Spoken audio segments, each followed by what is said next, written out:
2026 T20 உலகக்கோப்பை தொடரில் India Pakistan போட்டி தொடர்பான சர்ச்சைக்கு தற்போது முடிவு கிடைத்துள்ளது. இந்தியாவுடன் விளையாடப் போவதில்லை என்று தொடர்ந்து கூறி வந்த பாகிஸ்தான் ஐசிசியின் கடும் நடவடிக்கைகள் ஏற்படலாம் என்பதை உணர்ந்த நிலையில் தற்போது தனது நிலைப்பாட்டை மாற்றி இந்தியாவுடன் விளையாட ஒப்புக்கொண்டுள்ளது. ஆனால் தாங்களாகவே முன்வந்து ஒப்புக்கொண்டதாக அறிவித்தால் அது ஐசிசிக்கு பயந்து சரணடைந்தது போல தெரியும் என்பதால் இந்த முடிவை வங்கதேசத்தின் கோரிக்கையாக காட்டும் ஒரு திட்டத்தை பாகிஸ்தான் கிரிக்கெட் வாரிய தலைவர் மொஹ்சின் நக்வி அமைத்ததாக தகவல்கள் தெரிவிக்கின்றனர்.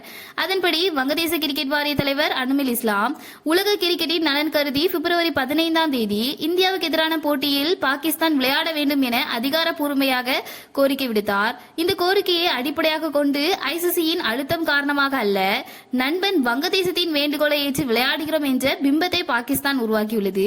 இதன் மூலம் ஒரு வாரமாக நீடித்த இந்த சர்ச்சைக்கு முடிவு ஏற்பட்டுள்ளதுடன் 2026 T20 உலகக்கோப்பையில் இந்தியா பாகிஸ்தான் போட்டி திட்டமிட்டபடியே நடைபெறுவது உறுதியாகியுள்ளது.